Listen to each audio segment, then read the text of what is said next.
നമ്മള് എപ്പോഴും യെസ് പറഞ്ഞാൽ രക്ഷപ്പെടുമോ? ചില സ്ഥലത്ത് എന്ത് പറയണം? അതെങ്ങനെ എഴുതണം? നോ തിരിച്ചിട്ടാൽ എന്താ പറയുന്നത്? അല്ലേ? അപ്പൊ ഞാനിവിടെ നിൽക്കുന്നത് കുറെ ഹൃദയത്തിൽ കൈവച്ച് നിങ്ങളുടെ ഹൃദയത്തിലേക്ക് എനിക്ക് സംസാരിക്കാൻ പറ്റുമോ? ഞാനിങ്ങനെ കൂട്ടുകാരനെ തെറ്റിക്കാൻ നോക്കുമ്പോൾ ഞാൻ എന്ത് പറയും? കാരണം എന്താ?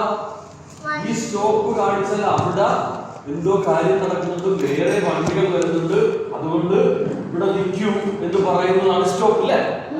അപ്പൊ നമ്മളവിടെ നിൽക്കണം. ഞാൻ നിൽക്കില്ല എന്ന് പറഞ്ഞ് നമ്മൾ ഇങ്ങനെ വണ്ടി ഓടിച്ചിട്ട് പോയാൽ നമ്മുടെ വണ്ടി അപകടത്തിൽ പെടും. അപ്പൊ കൊച്ചുമക്കളെ, നിങ്ങൾ അറിയേണ്ടതെന്നറിയാവോ? നമ്മുടെ ചേട്ടന്മാരായ വലിയ ക്ലാസ് പഠിക്കുന്ന കുട്ടികളൊക്കെ സ്റ്റോപ്പ് സിഗ്നൽ കൊടുക്കുമ്പോൾ കേസിൽ പെടും, അവർ ജയിലിൽ പെടും.